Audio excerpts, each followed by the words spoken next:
C'est OVO, OVO, that's that way, that's that way. Are you my friend? Are you my friend? I'm a minor. C'est mon anglais à moi. Bonsoir tout le monde, aujourd'hui sur Saurus, on replonge dans l'enfance, dans l'adolescence, du moins pour ceux qui ont à peu près le même âge que moi, mais en tout cas ça va être des bons souvenirs pour tout le monde. La dernière fois je regardais la télé, et en zappant, je m'aperçois sur 3 chaînes différentes à la suite qu'il y a Le Destin de Lisa, Sous le Soleil et Undo Stress bien évidemment. Wouh, forcément, je me suis replongée dans cette enfance, dans cette adolescence, ces moments, ces souvenirs, ces séries qui nous... Quand on y repense, ça nous fait un petit truc, voilà. Quand je te dis la trilogie du samedi, Prison Break, Charmed, Degrassi, Desperate Housewives, tout de suite, tu es transporté temporellement parlant dans cette époque, dans ce toi-même de cette époque. Carrément, à peine je te dis le nom de la série, tu vas chanter, tu vas faire le générique. Je dis bien faire le générique parce que je sais pas pour vous, mais je pense qu'on était tous pareils. On faisait pas le générique comme il faut. Je te dis, Smallville. Somebody save me. What you wanna? Nobody save. Charmed. I'm the sun. I'm the air. I need to give up. Just myself. Mais tu la connaissais par cœur quand même. Tu faisais le générique avec tes compétences linguistiques du moment. Prison Break. J'ai pas le temps. Mon esprit glisse ailleurs. Quand elle sort. Pas le choix, faut y aller. Me voilà aujourd'hui, maintenant, à vouloir partager des souvenirs d'antan avec vous, de se replonger dans ce mood de jeune ingrat perdu à la recherche de personnalités et d'histoires palpitantes à vivre par procuration, tout en glissant doucement, tout droit, vers le début du commérage.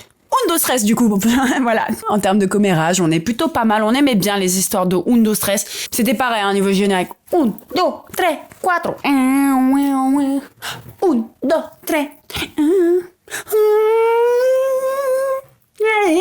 C'était en 2002, moi 2002, j'avais quel âge? J'avais 10 ans. Voilà, j'avais 10 ans, donc quand j'étais... On est en primaire en 10 ans? À 10 ans? Nous sommes en CM1 ou CM2, ça dépend la vie des gens, dans quel moment dans l'année ils ont vécu, s'ils ont sauté une classe. Mais en effet, nous étions donc en primaire pour ce qui me concerne. Et en effet, c'était le début d'une grosse claque. Vous voulez tous faire de la danse, du chant, que sais-je, mais on était à fond dedans à suivre les histoires de Pedro, Lola, Roberto, Ingrid, Carmen Arance. Moi, il y a Roberto qui m'a marqué. Voilà, Roberto, Miguel Ángel Muñoz, avec son col. Bien évidemment, toujours relevé, où on va pas faire genre, hein, les garçons, hein, vous aviez tous du coup le col relevé à l'école et au collège, vu que ça a suivi sur plusieurs années, par rapport à Roberto, vous le faisiez tous. Arrêtez de mentir, voilà, peu importe ce que vous êtes devenus aujourd'hui, vous le faisiez du moins quasiment tous. À l'époque, Roberto, c'était quand même, il représentait quelque chose, tu vois. Donc t'avais la team Roberto et la team Pedro, je m'en souviens. Je ne pouvais pas voir Pedro. Moi, personnellement, non. Pedro, il me saoulait au plus haut point. Dites-moi pour vous dans les commentaires, vous étiez plus team Roberto ou team Pedro, mais moi Pedro, il me saoulait. Oh là là, ce genre de mec qui a toujours le spleen, tu sais, genre toujours en mode non mais j'ai des problèmes maintenant, tu vois, et puis qui se foutait bien de la gueule de Lola. Lola, parlons-en, elle aussi, qui était complètement débile à courir derrière les petites fesses de Pedro là. Ah mais tu veux pas de moi? Ah mais Lola, tu me saoules, va là-bas. Ok, je vais là-bas, Pedro. Lola, tu veux revenir? Ah bah oui, je veux bien si tu demandes. Non mais en fait, je veux pas. Voilà, ça c'est Pedro et Lola. Les deux, fin de l'histoire.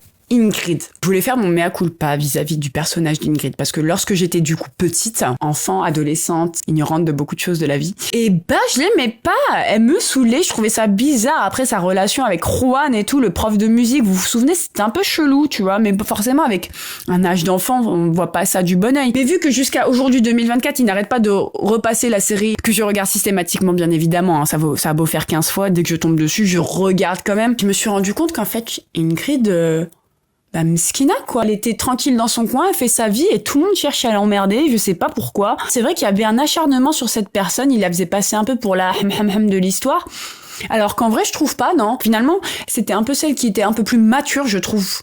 Non, vous n'êtes pas d'accord? Elle n'était pas dans ces histoires-là et que oui, elle n'était pas dans les codes et plutôt que de kiffer sur les gens de son âge, c'était un peu plus sur le prof, voilà. Élève, prof, ça me rappelle des gens.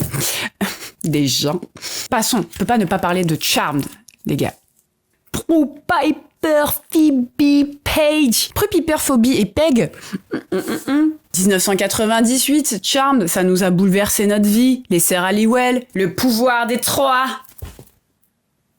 Toujours dans nos cœurs, on le sait fort. Donc, on pense à Shannon Doherty qui est atteinte d'un cancer du sein, je crois, depuis 2016, qui s'est généralisé par la suite. Et aux dernières nouvelles, moi, de ce que j'ai vu, c'est que ça s'était répandu au cerveau et aux os, avec une maladie de Crohn en plus. Donc voilà, vraiment une petite pensée pour Shannon Doherty, qui a bercé notre enfance-adolescence pour beaucoup, du moins, et qui était un rôle important dans la famille Halliwell, dans les sœurs Halliwell. Je crois que c'était la plus grande, si je me trompe pas, ouais. Elle a dû partir par la suite, elle a été remplacée par Paige. Vous, c'est qui votre préféré dans Charmed? Moi, en termes de pouvoir, je crois que j'aime le pouvoir de Piper.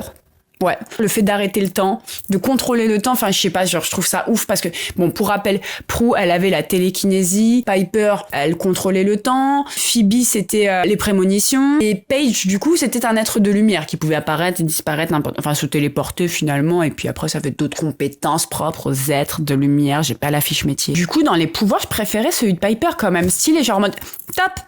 Ferme ta gueule, je ne veux pas vivre ça. Après, c'était pas indéfini, le contrôle du temps, tu pouvais pas rester comme ça 2 jours, tu vois, à bloquer les gens apparemment, mais quoique, je sais plus, hein. Si, je crois qu'il y avait des moments où elle pouvait rester longtemps, hein.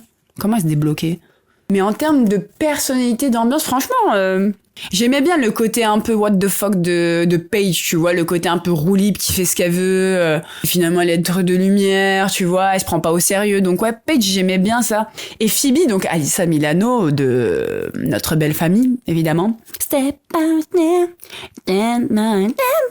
and we won't now pick a channel way. Ah non, c'est dans Madame est servie, notre belle famille, je me gourre. Phoebe, en vrai, je l'aimais bien, elle était rigolote, elle avait un côté vachement... quel est ce fameux terme de...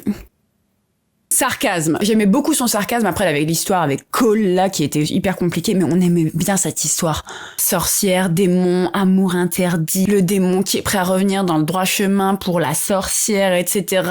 Tout ce qu'on aime, tout ce que les filles espèrent faire avec les mecs et qui n'y arrivent quasiment jamais à faire. Cet amour sulfureux, interdit et toxique, tu vois. Non, tu ne peux pas, Phoebe, être avec Cole. Mais si, j'en suis sûre que je le peux. Et lui qui veut se défaire des enfers. Se défaire des enfers pour son amour.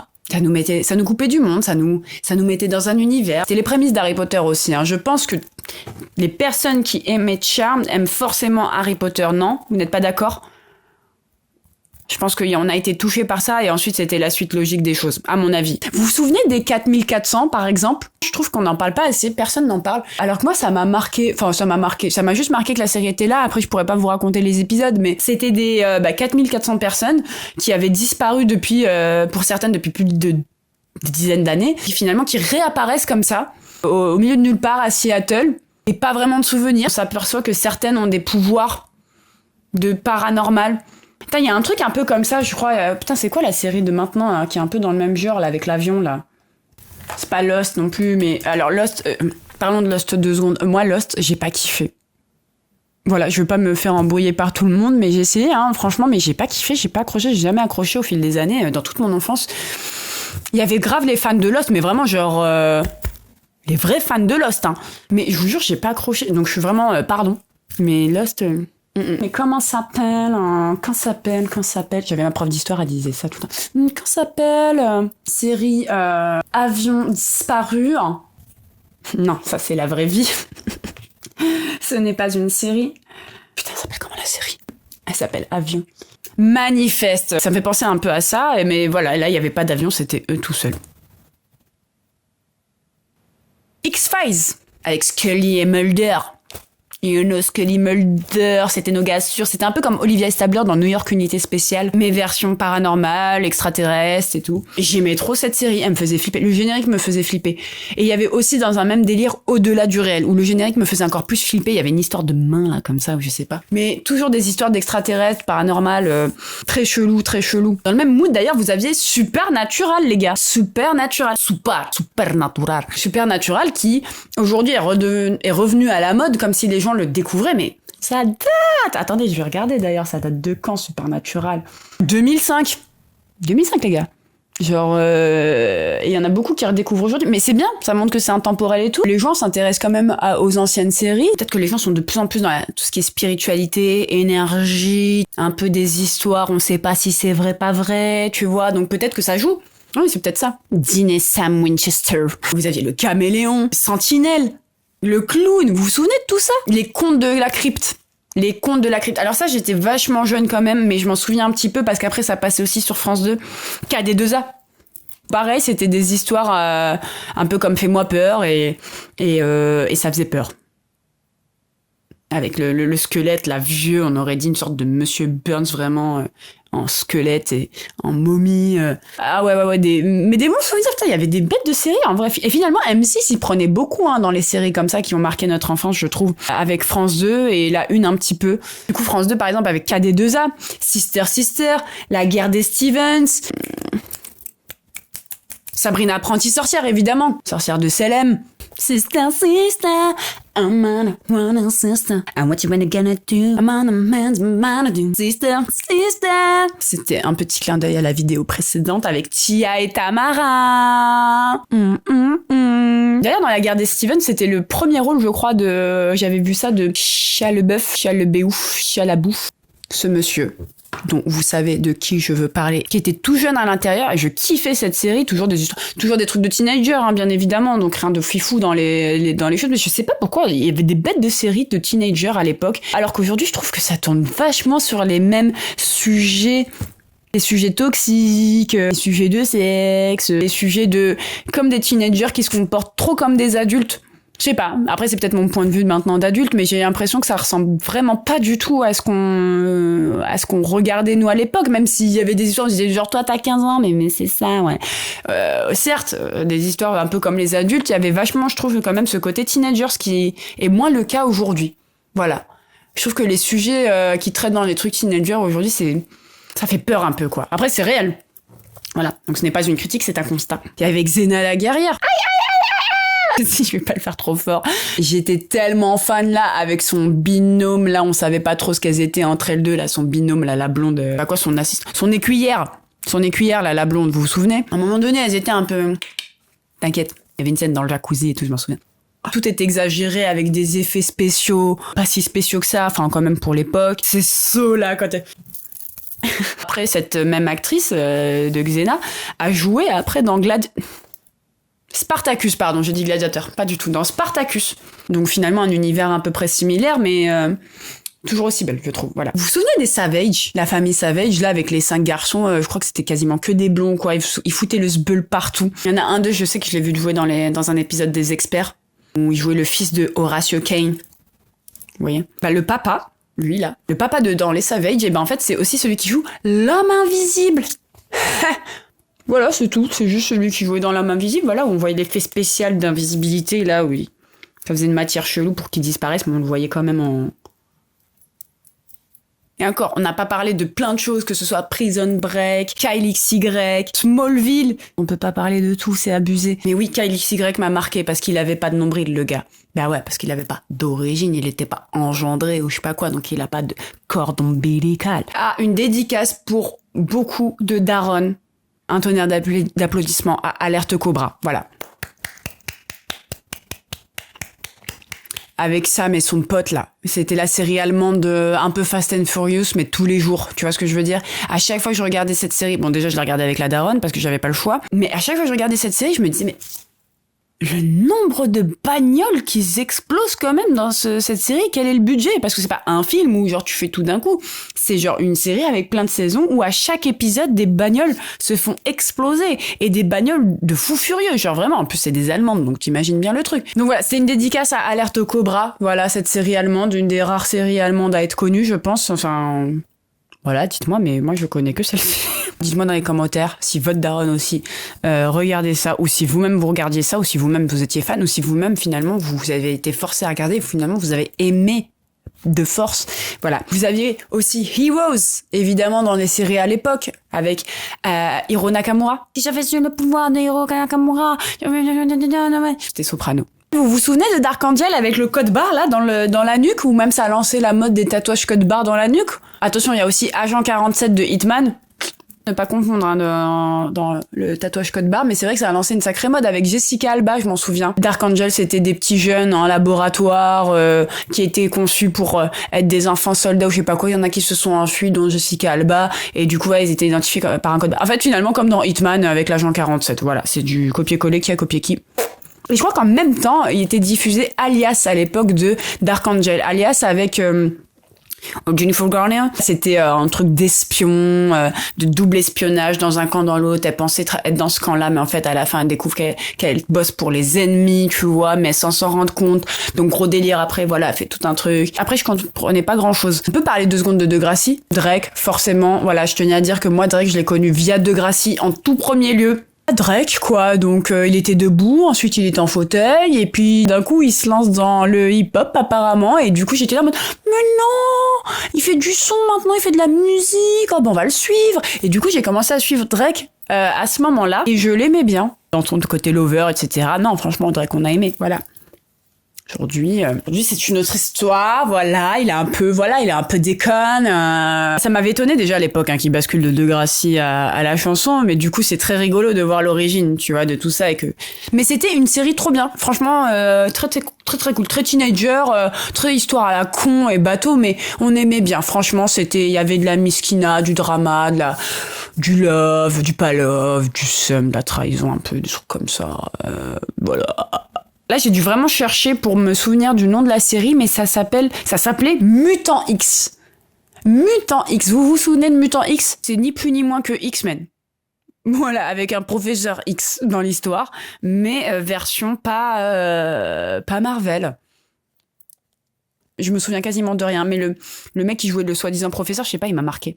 Mais c'était exactement le même concept, des petits jeunes qui ont des pouvoirs, et puis t'en as un qui voulait, le professeur protéger ses enfants mutants pour les inclure à la société. Vraiment, X-Men, Professeur X, je ne peux pas vous dire plus, c'est pareil, c'est du copier-coller. Franchement, ils ont pas eu des histoires de droit, non ? Genre, ils ont voulu nous faire croire que c'était une autre histoire. Oh, non, je suis folle, j'ai pas parlé d'Desperate Housewives, on n'est pas Desperate Housewives. Et Grey's Anatomy, les deux, parce que moi je me souviens que j'étais au collège à ce moment-là. Il y en a un qui a fini, l'autre non. Voilà, donc Desperate, ça c'est fini. Grey's Anatomy, je crois que j'ai eu le temps vraiment de grandir, d'avoir une vie d'adulte et tout, que chaque année ils disaient c'est la dernière saison. Ce n'est pas la dernière saison, et visiblement ils suivent le chemin des feux de l'amour.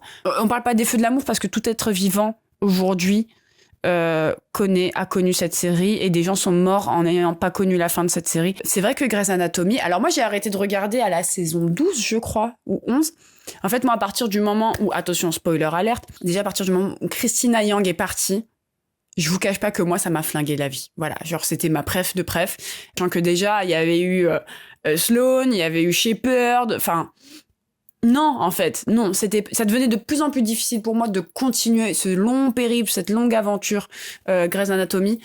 Et donc, voilà, j'ai arrêté. Donc, Grey's Anatomy, je passe. Mais Desperate, je ne passe pas. C'était pareil, on était au collège et chaque épisode, on attendait vraiment, vraiment la suite. C'était fou, cette histoire, mais vraiment. Alors, moi, ma préférée dans Desperate Housewives, c'est... Il y a eu beaucoup Gabi. Mais c'est vrai qu'après, j'ai préféré Lynette. Il fallait que Lynette se détende un petit peu et qu'elle soit moins dure avec Tom. Même si Tom était pas facile, je suis d'accord. Mais j'aimais beaucoup le caractère de Lynette. Voilà, très drôle, très sarcastique aussi, qui dédramatise tout et qui finalement tient le coup, garde la face devant sa famille pour tenir le foyer. Mais voilà, ça l'empêche pas de rire, de faire des blagues et de se lâcher. Mais on aimait trop ce couple. Et Suzanne, c'est vrai qu'elle a été chiante, elle a été con, Suzanne. Franchement, mais qu'est-ce qu'elle a été con, Suzanne. Son meilleur atout, c'était quand même Mike. Parce que finalement, en vrai, au fil des années, elle est toujours chiante, Suzanne. C'est fou.